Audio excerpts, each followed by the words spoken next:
Hello students, one shot revise करेंगे हमारा chapter 1 fundamentals of partnership, जिसमें हम वो क्या क्या चीज़ें हैं जो हमारे लिए इम्पोर्टेंट है, हमें रिवाइज करनी चाहिए, उन सब का एक्सप्लेनेशन करेंगे, सारी जनरल एंट्री बताएंगे, फॉर्मेट, और लास्ट में वो दो टॉपिक में ज़रूर बताऊंगी जो आपको तैयार करने हैं इस पूरे चैप्टर में।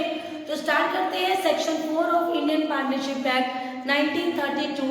इसमें हम पढ़ते हैं फंडामेंटल्स ऑफ पार्टनरशिप, या फिर इसमें पढ़ते हैं हम पार्टनरशिप। और इस पार्टनरशिप में हमारे बहुत सारे फीचर्स होते हैं जहाँ पर दो या दो से ज़्यादा लोग acting for all, carry on all, एक कॉमन बिजनेस को सब मिलकर कैरी करते हैं। मिनिमम 2 मेंबर्स और मैक्सिमम 50 होते हैं, और इनकी अनलिमिटेड लायबिलिटी होती है।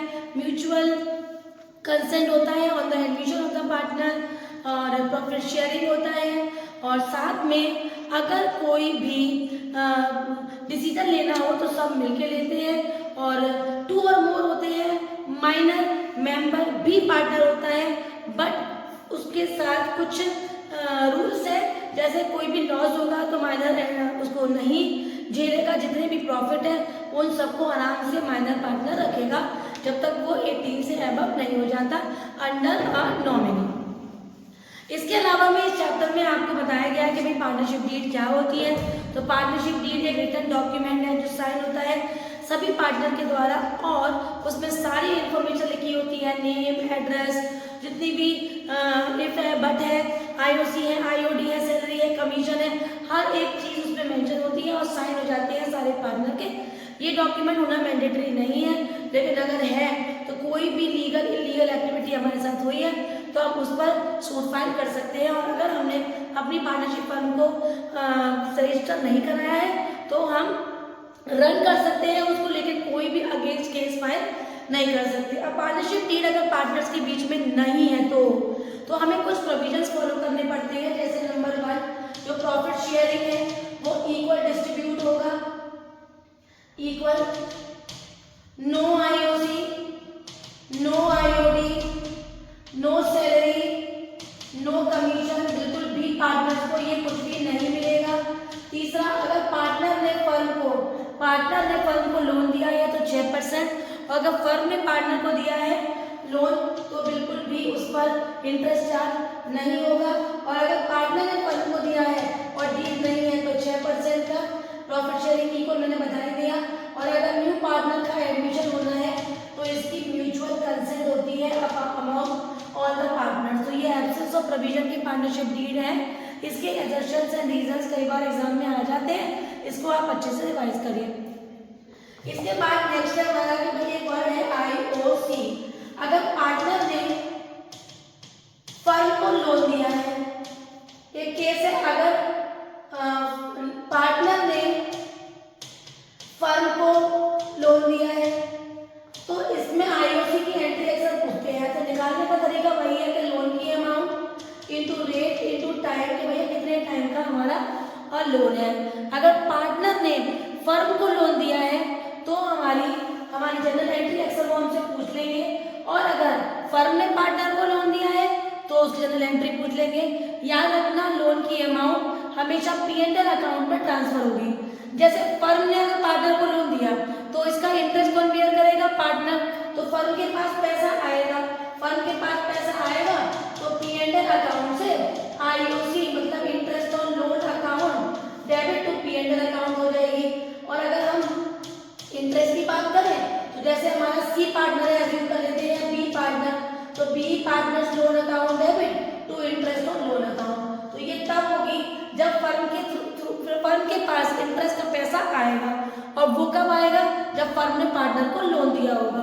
और अगर पार्टनर ने फर्म को लोन दिया है तो फर्म उसका पे करेगी, तो फर्म का लॉस होगा, तो ये हो जाएगा P&L account debit to interest on loan, और यहाँ एंट्री हो जाएगी interest on loan account debit to partners loan account. तो ये हमारी इंटरेस्ट और लोन के ट्रांजेक्शन्स कई बार पूछ लेते हैं 3 नंबर में, तो उसको हमें याद रखना है। आगे बढ़ते हैं, P&L एप्रोप्रिएशन अकाउंट को डिस्कस करेंगे। P&L एप्रोप्रिएशन अकाउंट हमेशा नेट प्रॉफिट की बैलेंस शीट ब्रॉट डाउन करता है, जो कि हम ट्रेडिंग और P&L अकाउंट में बनाते थे, उसका नेट प्रॉफिट हमने ब्रॉट डाउन किया, वो यहाँ आ गया। उसके बाद interest on drawings debit side, credit side आ जाती है, इंटरेस्ट ऑन कैपिटल आता है,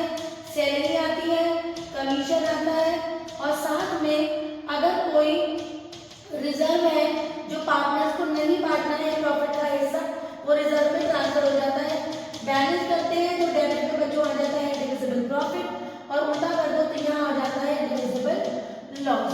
याद रखना इस नेट प्रॉफिट से हम तीन चीजें हमेशा माइनस करेंगे, रेंट माइनस करेंगे, मैनेजर कमीशन माइनस करेंगे, और इंटरेस्ट ऑन लोन। अगर पार्टनर ने फर्म को दिया है तो 6% का इंटरेस्ट ऑन लोन या माइनस करेंगे, अगर कोई डीड नहीं है तो, और अगर डीड है तो जो रेट दे रखा है उतनी वैल्यू माइनस हो जाएगी। और अगर डीड है जितना लोन उल्टा हो जाए इससे कि फर्म ने पार्टनर को दिया हो तो वो इंटरेस्ट ऑन लोन ऐड हो जाएगा, और अगर बेटा डीड नहीं है तो ये वाला इंटरेस्ट क्वेश्चन में नेट प्रॉफिट पे एडजस्ट होगा ही नहीं।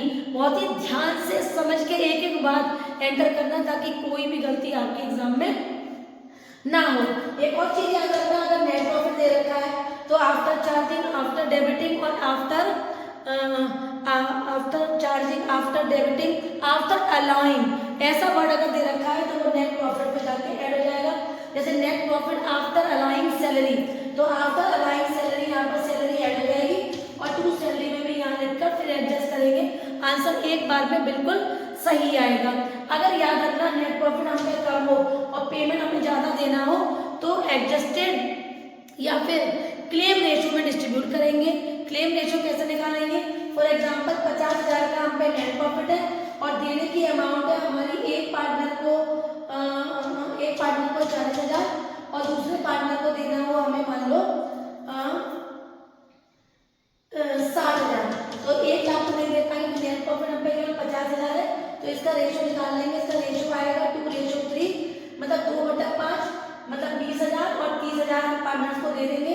तो पार्टनर के नाम लिखकर, या आईओसी है केवल तो आईओसी, सैलरी है तो केवल सैलरी का नाम लिखकर क्लेम रेशियो में डिस्ट्रीब्यूट करेंगे। ऐसे क्वेश्चन एमसीक्यूज में भी आ जाते हैं और कभी कभी बच्चों 3 नंबर में भी हमें नजर आते हैं। ठीक है, अब इनका एक पॉइंट और डिस्कस कर लेते हैं। जैसे आईओडी हुआ, आईओडी के लिए याद रखना ड्राइंग्स 2 तरीके की एग्जाम में आएंगी। एक होती है बेटा हमारी रेगुलर ड्राइंग्स और एक होती है हमारी इरेगुलर ड्राइंग्स।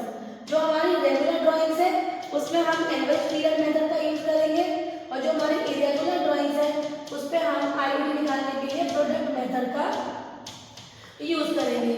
अच्छा, अगर हम एवरेज पीरियड मेथड का यूज कर रहे हैं तो उसका फॉर्मूला होगा interest on drawings equals to total drawings into rate upon 100 into average period upon 12, और प्रोडक्ट मेथड का है तो इसको भी बताऊंगी। और टोटल ड्राइंग्स मंथली है तो 12 से मल्टीप्लाई, क्वार्टरली है तो 4 से मल्टीप्लाई, और अगर 6 मंथ्स की है तो 2 से मल्टीप्लाई, टोटल ड्राइंग निकाल लेंगे। रेट क्वेश्चन में दिया होगा। एवरेज पीरियड की बात कर लेते हैं, 3 तरीके से आएंगे, पर मंथ वाला, क्वार्टर वाला और 6 मंथ वाला। पर मंथ में अगर मिडिल की बात हो तो 6/100, अगर बिगनिंग है तो 6.5/12, नॉट 100/12 आएगा, और अगर एंड ऑफ एवरी मंथ है तो 5.5 आ जाएगा। क्वार्टरली की बात करें तो अगर मिडिल ऑफ एवरी क्वार्टर है बच्चों तो 6 आएगा, बिगनिंग ऑफ एवरी क्वार्टर है तो 7.5/12 आएगा, और एंड ऑफ एवरी क्वार्टर है तो यहाँ पर हो जाएगा 4.5/12। 6 मंथ्स की बात होगी तो मिडिल में 6 और 3, बिगनिंग ऑफ एवरी 6 मंथ्स में 3.5 और एंड में 2.5। बिगनिंग ऑफ 6 मंथ्स है लेकिन ईयर एंड 31 मार्च को हो रहा है तो बच्चों मिडिल में आ जाएगा 9, बिगनिंग होगा 9.5 और एंड होगा 8.5। तो इस तरीके से हम अपने आईओडी को एडजस्ट करेंगे एवरेज मेथड में। और अगर हमारा इरेगुलर ड्राइंग्स है तो हम एक टेबल बनाएंगे। जैसे फॉर एग्जांपल हमारे पास 3 तरीके से हमने ड्राइंग्स की है, एक बार 20,000 की, एक बार 30,000 की और एक बार 10,000 की। एक ड्राइंग की है हमने 1 दिसंबर को, एक की है 1 फरवरी को और एक की है 1 मार्च को। तो इनका टाइम लेफ्ट निकाल लेंगे बच्चों, दिसंबर, जनवरी, फरवरी, मार्च 4, फरवरी, मार्च 2 और मार्च 1। इनका प्रोडक्ट निकाल लेंगे, ये हो गया 80,000, 60,000 और 10,000।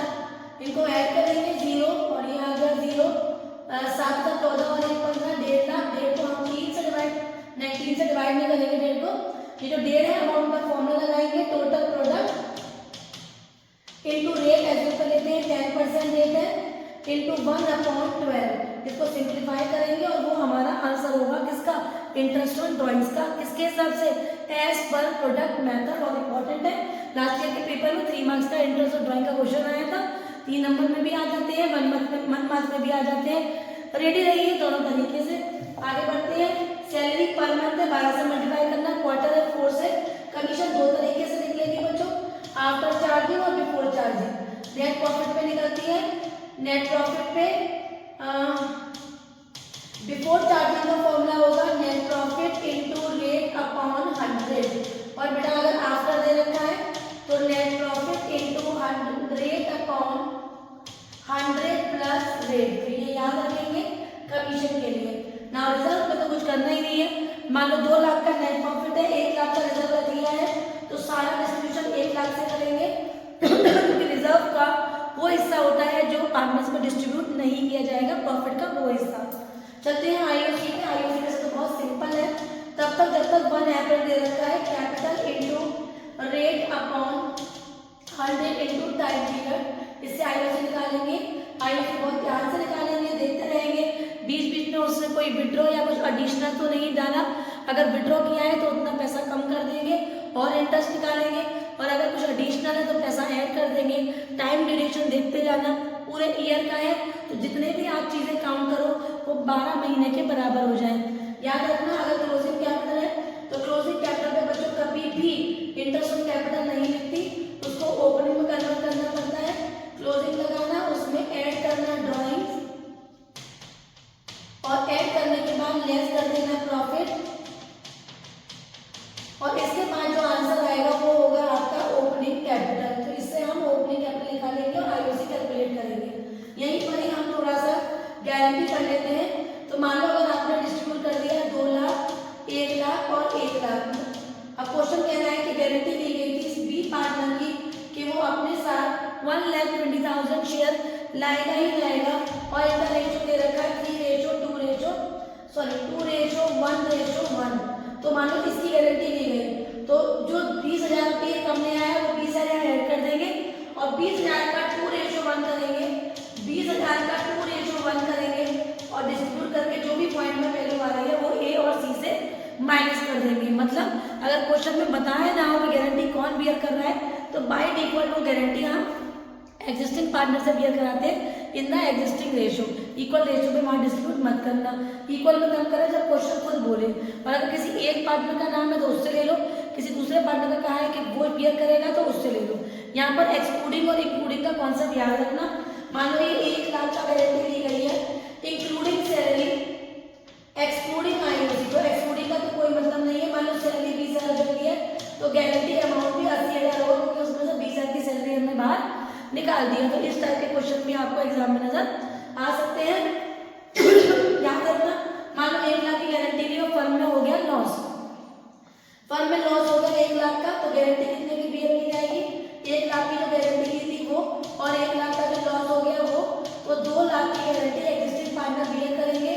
ए और सी बियर कर रहे हैं गारंटी, तो उनको डेबिट कर देंगे, और बी पार्टनर की गारंटी की जा रही है, तो 2 लाख को एग्जिस्टिंग रेशो पे बांट देंगे जो भी क्वेश्चन में रेशो दिया होगा। तो ये तब यूज करेंगे जब क्वेश्चन में लॉस हो जाए। तो यहाँ पर हमारा गारंटी भी खत्म हो गया। याद रखना, हमारा जो कैपिटल अकाउंट है उसे बनाने के 2 तरीके होते हैं, एक होता है फ्लक्चुएटिंग मेथड और एक होता है फिक्स्ड मेथड। फिक्स्ड मेथड में हमारे 2 अकाउंट बनते हैं, एक बनता है कैपिटल अकाउंट और एक बनता है करेंट अकाउंट। फ्लक्चुएटिंग में केवल एक ही अकाउंट बनता है जिसका नाम है हमारा partners capital account. Partners capital account का फॉर्मेट बहुत आसान है, देखो ध्यान से समझ लेते हैं। सबसे पहले एंट्री आती है हमारी बाय बैलेंस ब्रॉट डाउन, फिर आ गया हमारा आईओसी, फिर आ गई हमारी सैलरी, फिर आ गया बाय कमीशन, ये हो गया हमारा बाय पीएल एप्रोप्रिएशन अकाउंट का प्रॉफिट, इधर आ गया हमारा ड्राइंग्स, नेक्स्ट है हमारा टू इंटरेस्ट ऑन ड्राइंग्स, ये आ गया हमारा पीएल एप्रोप्रिएशन का लॉस। यहाँ पर आ जाता है हमारा अगर हमने कैश का कुछ विड्रॉ किया है, और यहाँ पर हम ऐड करेंगे बाय कैश अगर हमने कोई एडिशनल कैपिटल इन्वॉल्व किया है। ये सारी चीजें हैं जो हमारे पीएनएल पार्टनर्स कैपिटल अकाउंट में रहेंगी। इसमें बाय बैलेंस भी कोई एडिशनल कैश या कैश में से कुछ विड्रॉ वो हमारे पार्टनर्स कैपिटल अकाउंट में जाएगा, जब फिक्स मेथड है और बाकी की जितनी भी ये चीजें मैंने आपको लिखवाई है, drawing, IOD, P&L appropriation, IOC, salary, commission, P&L appropriation, ये सब करंट अकाउंट में जाएगा। ये हमारा फिक्स का मेथड होता है। इसके भी कई बार एमसीक्यू आ जाते हैं कि अगर फिक्स मेथड है तो क्या चीज कौन सी किधर की साइड कहाँ आएगी, ठीक है, याद रखेंगे। जनरल एंट्री की बात करें तो जनरल एंट्री में अगर हम P&L appropriation journal entry revise करें, जनरल एंट्री P&L एप्रोप्रिएशन की होगी हमारी P&L account debit to P&L appropriation account, IOD account debit to P&L appropriation account, P&L appropriation account debit to IOC to salary to commission to reserve, P&L appropriation account debit to A to B to C अगर division profit है, loss है तो A B C to P&L appropriation account. यही चीज अगर partners capital account की entry की बात करें और उसे डिस्कस करें तो यहाँ पर entry IOC account debit to all partners capital account, salary account debit to all partner, commission to all partner, P&L to all partner, profit की एंट्री अभी बताई दी थी हमने। इधर आ गया हमारा P&L partners capital account debit to drawings, या फिर पार्टनर के नाम to drawing, partners capital account debit to interest on drawing, all partners capital account debit to P&L appropriation. अगर बच्चों लॉस आया है तो जनरल एंट्री आसान है अगर हमें फॉर्मेट बनाना आता है तो। Next one is adjusted adjustment. इस चैप्टर में हमारे कुछ एडजस्टमेंट वाले कॉन्सेप्ट दे रखे हैं जिसको हम पास एडजस्टमेंट कहते हैं। इसके लिए बच्चों एक टेबल बना लेना। टेबल में जो पार्टनर का नाम दे रखा है वो अज्यूम कर लेते हैं ABC और लास्ट कॉलम फर्म का। इसके लिए देख लेना जो हमसे गलती हुई है। फॉर एग्जांपल अगर हमने आईओसी पार्टनर को दी नहीं, भूल गए, तो पार्टनर को देना है तो पार्टनर्स में क्रेडिट और फर्म में डेबिट हो जाएगा। अगर आईओडी लेना भूल गए तो आईओडी के लिए याद रखना पार्टनर्स में डेबिट और फर्म में क्रेडिट हो जाएगा। सैलरी और कमीशन की अगर बात हो तो सेम क्रेडिट क्रेडिट क्रेडिट और फर्म में डेबिट, इस तरीके से करना। और अगर आईओसी आईओडी सैलरी इनका मिलके कॉन्सेप्ट दे रखा है तो लिख लेना, इनकी कॉमन फिगर निकाल के फिर इनका यूटर्न मार के क्वेश्चन को आप सॉल्व करना। अब ध्यान से मेरी दो बातें सुनना। पूरा चैप्टर रिवाइज करने के बाद इस चैप्टर में आपको किन किन चीज़ों में सबसे ज़्यादा ध्यान देना है जो एग्जाम के लिए मुझे लगता है बहुत इंपॉर्टेंट है। सबसे पहले तो आप इंटरेस्ट ऑन ड्राइंग का पूरा कंप्लीट कॉन्सेप्ट सीख लो। उसमें चाहे ड्राइंग दे रखी हो, आईओडी निकालना हो, आईओडी दे रखी हो और आपको ड्राइंग या फिर ड्राइंग दे रखी हो और आपको आईओडी निकालना हो।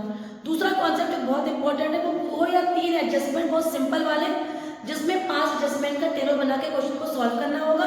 तीसरा मोस्ट इंपॉर्टेंट कॉन्सेप्ट, इसमें एक P&L एप्रोप्रिएशन अकाउंट बनाना होगा जिसकी सारी इंफॉर्मेशन आपके सामने दी होंगी, बस आपको अप्लाई करना है और P&L एप्रोप्रिएशन अकाउंट बनाना है। इसको बिल्कुल भी नहीं भूलना है, चैप्टर इंपॉर्टेंट है। इसमें एमसीक्यूज भी आपको दिख जाते हैं आईओडी के, absence of provision of partnership deed के।